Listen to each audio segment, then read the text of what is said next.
Teria que ser feito na igreja, pois não poderiam dar proteção lá fora, mas eles poderiam se fizessem na igreja. E o prefeito, ele mesmo me disse que havia cerca de 500 mil na cidade que havia vindo para o culto de cura, para as reuniões, e você pode imaginar o que seria se fosse nas ruas de Bombay. Então o prefeito disse, tinha 500 mil na reunião. E se esses 500 mil, na verdade, eram os 300 mil? Ah, mas o irmão Brana não sabia que a visão se cumpriu. Ele devia saber, né, profeta? Ele devia ter dito, a reunião de Bombay foi o cumprimento da visão dos 300 mil. Também a visão da tenda, que depois da revelação dos selos, ele continua dizendo, tudo já se cumpriu, a não ser a visão que eu tive sobre a tenda e tudo mais, e aquilo já tinha se cumprido. O irmão Brano não sabia que tinha se cumprido, pois o anjo disse para ele que a visão da tenda era a terceira puxada do ministério dele. E a terceira puxada do ministério dele, ele mesmo disse que foi a abertura dos 7 selos. Quer dizer que a visão da tenda tinha se cumprido e o irmão Brano pensava que não tinha se cumprido, ele esperava aquilo para o futuro, mas já tinha se cumprido. E também a visão dos 300 mil se cumpriu em Bombay e o irmão Brana pensava que não tinha se cumprido e dizia depois que faltava se cumprir.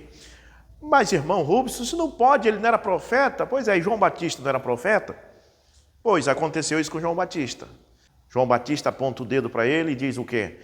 Eis aí o Cordeiro de Deus que tira o pecado do mundo. Veja a citação.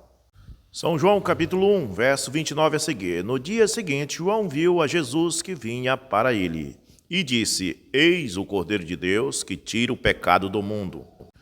Este é aquele do qual eu disse, após mim vem um homem que é antes de mim, porque foi primeiro do que eu.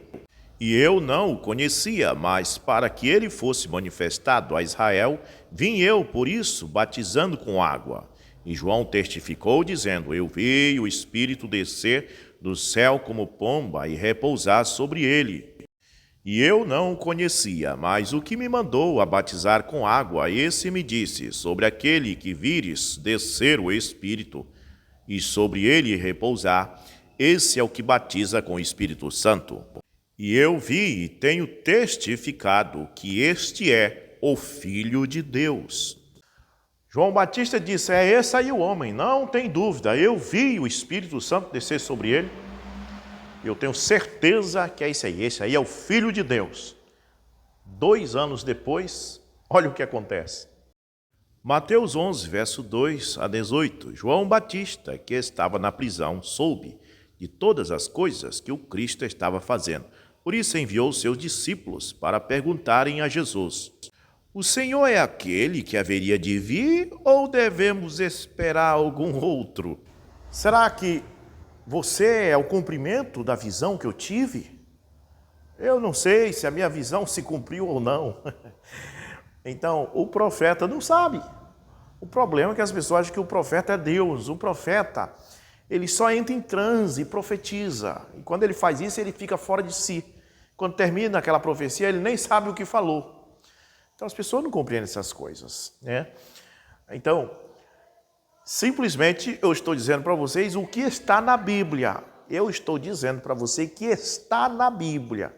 Que um profeta pode ter uma visão, fazer uma profecia e depois não saber que a sua visão se cumpriu. Está na Bíblia. Você não quer o que está na Bíblia? Pois eu estou mostrando na Bíblia. Está na Bíblia. Em 1 Reis, capítulo 19, a partir do verso 15, quando Elias estava lá em cima na caverna, no Monte Horebe, Deus deu para ele 3 tarefas, uma missão com 3 tarefas. E Elias estava falando com Deus que é sobrenatural. Então ele estava tendo uma visão. Então ele recebeu aquela visão e ele tinha 3 coisas que Deus mandou ele fazer. Verifique o versículo. 1 Reis 19, verso 15 a seguir. E o Senhor lhe disse, vai e volta pelo teu caminho para o deserto de Damasco. E chegando lá, primeira missão, primeira tarefa, unge a Azael, rei sobre a Síria. Verso 16, segunda tarefa, também a Jeú, filho de Nissim, ungirás, rei de Israel, e também a Eliseu, filho de Safate, de Abel Meolá, ungirás profeta em teu lugar.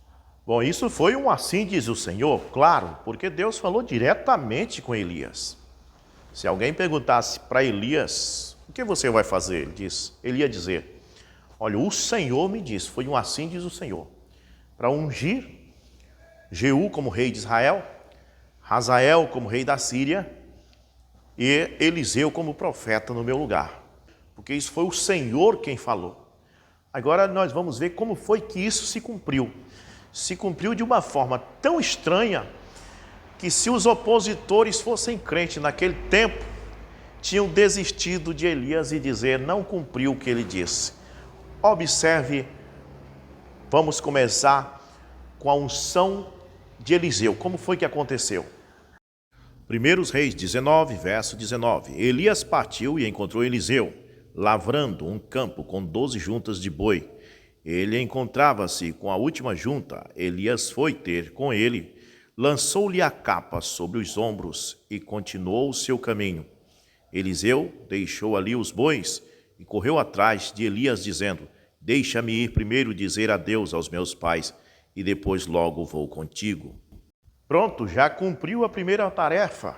Mas Deus não disse para ungir ele, eu pensei que ia derramar óleo sobre a cabeça dele, dizer algumas palavras, fazer uma cerimônia, não.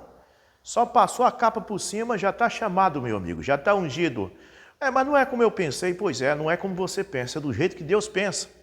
Deus diz assim, os meus pensamentos não são os vossos pensamentos, e nem os meus caminhos são os vossos caminhos. Então, já cumpriu esta parte, missão cumprida. Eliseu já estava chamado, já estava ungido. Agora nós vamos ver como foi a unção de Hazael, rei da Síria. 2 Reis, capítulo 8, verso 7 a seguir. Depois veio Eliseu a Damasco.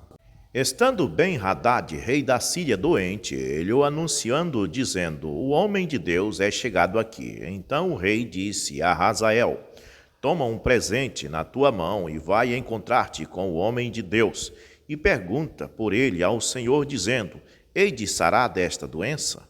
9. Foi, pois, Hazael a encontrar-se com ele e tomou um presente na sua mão, a saber de tudo o que de bom havia em Damasco, 40 camelos carregados, e veio e se pôs diante dele, e disse, teu filho Ben-Hadad, rei da Síria, me enviou a ti, a dizer, sararei eu desta doença?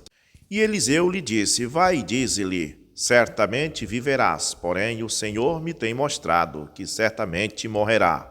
Verso 11. E afirmou a sua vista, e fitou os olhos nele até se envergonhar, e o homem de Deus chorou. Então disse Hazael, por que choras, o meu senhor? E ele disse, porque sei o mal que hás de fazer aos filhos de Israel, porás fogo às suas fortalezas, e os seus jovens matarás à espada, e os seus meninos despedaçarás, e as suas mulheres grávidas fenderás. E disse Hazael, pois que é teu servo, que não é mais do que um cão, para fazer tão grande coisa? E disse Eliseu, o Senhor me tem mostrado que tu has de ser rei da Síria. Então partiu de Eliseu e foi a seu senhor, o qual lhe disse, o que disse Eliseu? E disse-lhe, disse-me que certamente viverás.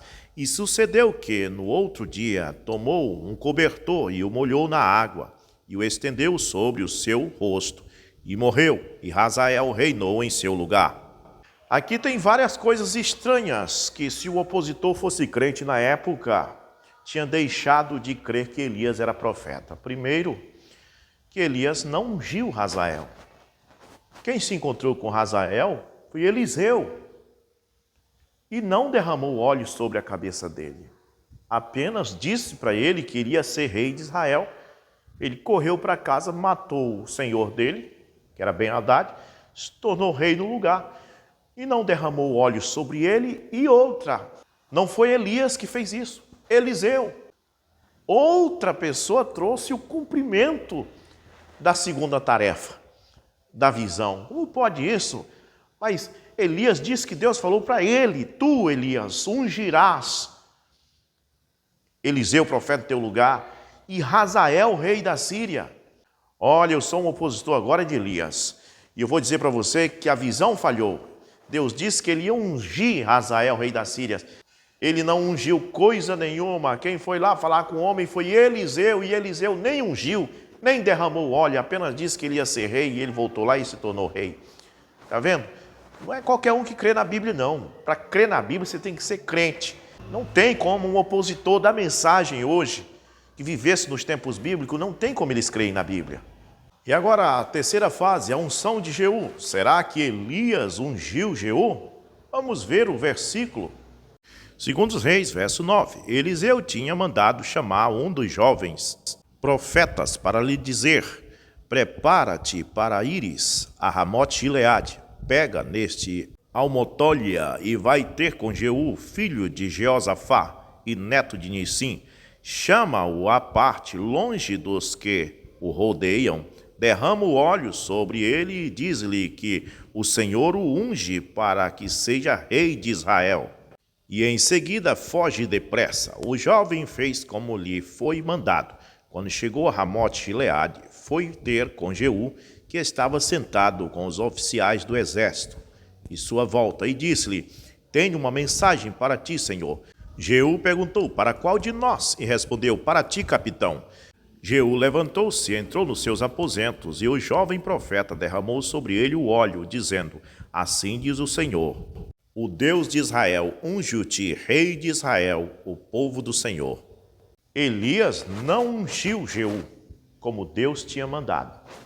Um dos filhos dos profetas foi lá e ungiu o capitão. Você está vendo como é que a Bíblia, a palavra de Deus, acontece? Não é do jeito que a gente pensa, é do jeito de Deus. A mesma coisa está acontecendo com a mensagem do irmão Brana. Suas profecias estão se cumprindo do jeito de Deus. E os opositores perderam o irmão Brana de vista. Foi o que aconteceu. E nós da mensagem devemos ficar de olho no que o irmão Brana falou. De olho nele. Foi o que Elias disse para Eliseu.